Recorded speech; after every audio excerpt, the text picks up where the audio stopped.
Hey guys, welcome back to my channel and welcome back to another video. So today's video is going to be a George update. Now, if you are new to my channel, if you're not a subscriber or you've just stumbled across this video and never watched any of my videos before, then my name is Jessica. Like I say, I'm a mum of one to a little boy called George. He is going to be 4 in a couple of days' time.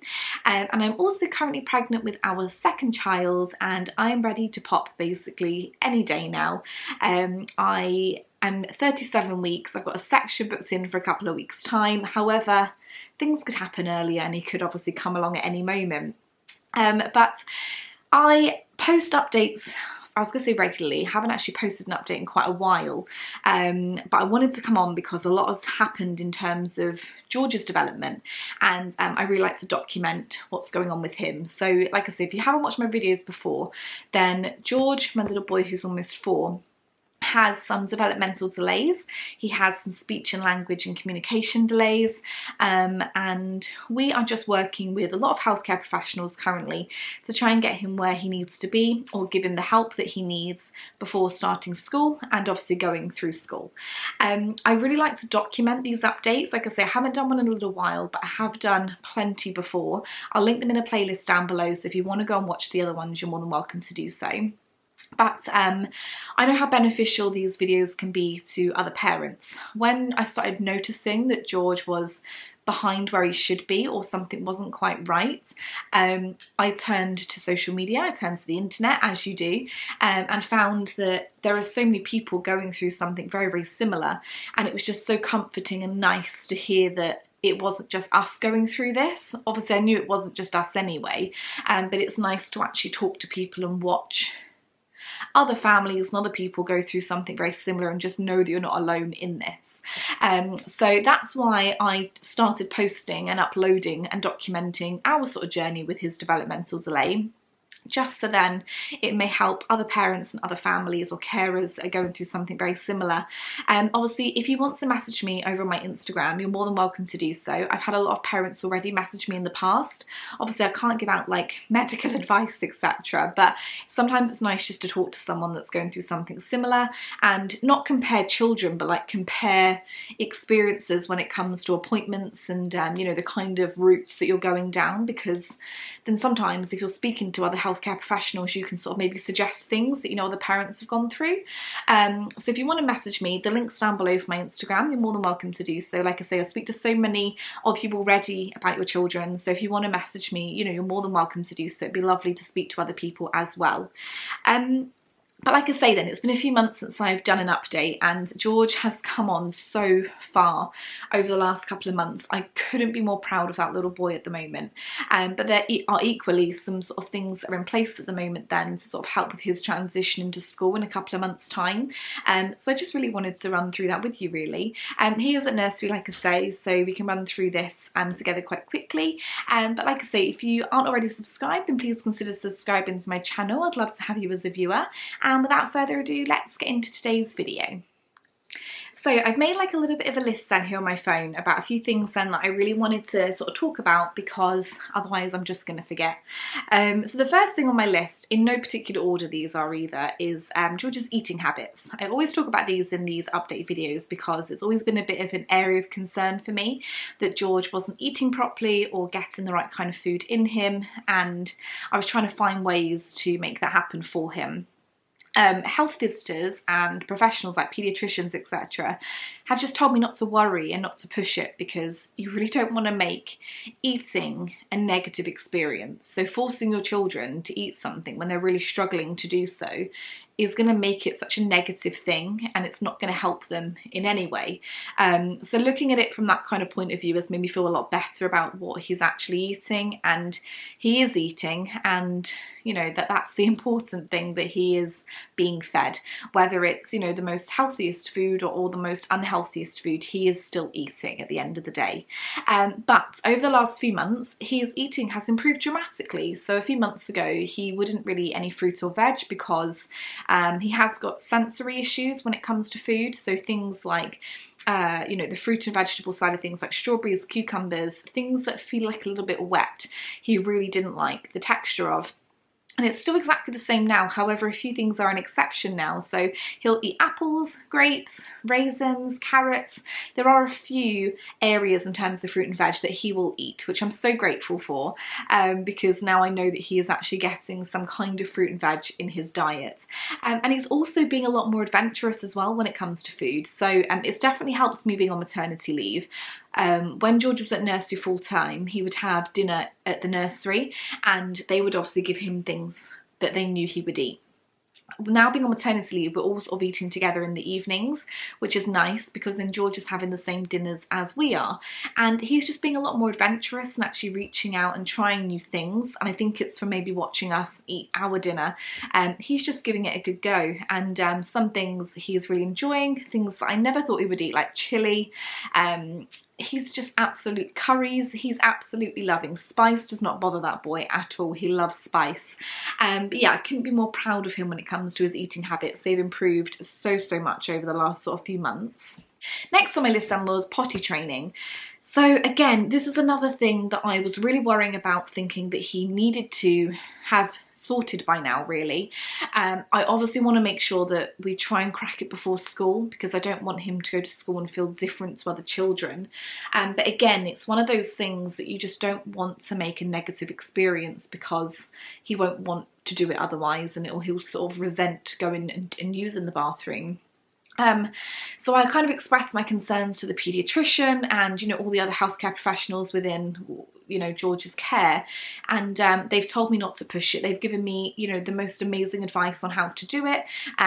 Ourselves, nursery, and other places that he attends, we all stick to the same routine when it comes to potty training. We all have the exact same sticker chart. It looks identical, to hopefully encourage George. And over time, over the last few weeks, he has been absolutely great. So it doesn't happen all the time, but he does perhaps do at least one wee in the potty a day, which is great. We tried like switching to pants and seeing if he felt uncomfortable, if that makes sense. I know I've spoken to people and this is what the paediatrician said. If you put pants on them and they wet themselves, they then feel that they're uncomfortable, so they know that they need to go to the loo. George wasn't telling us that he was feeling uncomfortable, and obviously you can't constantly be checking to see if they've gone to the toilet every 5 minutes. Especially when he's at nursery and things. So he's still in pull-ups at the moment, and we will get there when we get there. I'm not panicking too much about potty training, because it's going to happen in his own time, as long as he cracks it before, hopefully before school, or at least before he's an adult. I'm not trying to panic too much about it, and we're all just going to stick to the exact same thing. Us, nursery, and other sort of care professionals that he goes and sees, we're all going to just stick to the same sort of routine when it comes to potty training. And next on my list then is like speaking and communication, and this is one of the biggest things I wanted to talk about. It's come on so much. So maybe I will do like a little video of George naming a few things and just having a bit of a conversation with me. His speaking has improved so drastically over the last few months. He's talking in sentences, he's asking questions, and it's just such a big relief to know that his speaking and his communication is starting to catch up with not even where it should be. He's still quite behind, but for him, he has improved so much.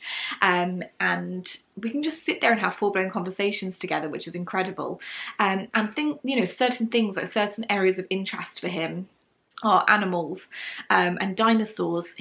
That boy can name any dinosaur. He can pronounce it correctly. Even dinosaurs that I have no idea what they are and I don't know how to pronounce them, that boy, he will be able to.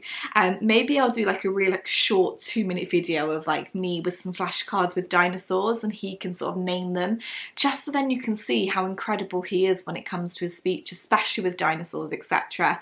And he loves sea animals. He knows all the different types of animals, and I'm just so proud of him. Like, he's come on so far with his speaking in the last couple of months, and it just kind of like happened out of nowhere. I found on my phone a video from this time last year of him saying bye-bye, and that was like his first proper word, bye-bye, and I was so proud of him when he said bye-bye, and just from like there to where we are now, I couldn't be more proud of him. He has come on so far, and I do put it down to being at nursery all the time, being around children, and obviously just being around ourselves and having some sort of conversation with him. I feel like as parents we don't give ourselves enough credit we always just put ourselves down that we're not doing enough. But yeah, he has come on so far, and like I say, I'm extremely proud of him. In terms of like some appointments then that we've had, school placements, nurseries, etc., there is a little bit going on currently then. So we are currently going through the process of getting a EHCP in place for him. So that is an educational healthcare plan. I've spoken about it a little bit before, but it is all currently going through the process of it now. So effectively, it's just like a system that gets put in place to help him get the right level of care leading up to school, and then also whilst he's in primary school as well. And I think it goes up to like a certain age they can get this sort of extra support. Schools can get extra funding with it in place to support him as and where he needs it as well. So we've had a lot of appointments with different healthcare professionals to try and gather all the information, all the work that we've done with him over the last couple of years together, so the panel for the HCP can make a decision whether they're going to give it to him or not. So one of the biggest things I think is definitely going to help with that is he has recently been granted 2 days a week at a specialist nursery. So he used to have a teacher from the specialist nursery go up to his mainstream nursery to teach him a few different things, monitor him, observe him, and just really like play alongside him and learn with him. And I think she did that once every 2 weeks. But they have decided it'd be really beneficial for him to go to the nursery. So he goes there 2 days a week at the moment. And it's like an all-day thing, and it's basically, there's 5 children in the class, there are 5 members of staff, so it's pretty much one-on-one when it comes to teaching him and helping him learn. And they play with him, and they do all the extra things like speech and language alongside that at the specialist school. And he's absolutely loving it. The nursery is huge. It's a nursery, it's a primary school, it's a secondary school, it's also a 6th form, so it's a really big school. And he keeps calling it Big Boy School. So he's really happy that he's going there. He loves the staff, he loves his friends, and then he still goes to his mainstream nursery 3 other mornings a week as well. But yeah, he's absolutely loving that, and I feel like him being granted that specialist nursery as well, that is probably going to help with the HCP decision, I think. Yeah, that's currently where we are with nursery. He is also still having like speech and language appointments, so they do them in like blocks. They're normally like every couple of months. We've got one coming up in end of April, beginning of May, depending on obviously when the baby comes. Will depend whether I do it or my partner does it or someone will do it. They may be able to do it through the specialist nursery on the days he's there. We'll just play it by ear. But he's still going through speech and language, so I feel like we're in quite good stead of getting the HCP in place. I really would like to have it in place just so then we know that there is all these additions that can be made for him going into primary school and that kind of thing really. Obviously primary school then is coming up in September, which is just madness. I'm going to have a child that is going to school, and I can't believe that he is going to be 4 in a couple of days, and the time has just gone so quickly. We recently just got the results for primary school, so we had to apply back in January, and results came through the other day. He got his first choice, which we are so pleased and happy about. We looked around so many schools. Our main sort of focus and priority was making sure that he went to a school that had really good like SEN departments and places that wouldn't judge him.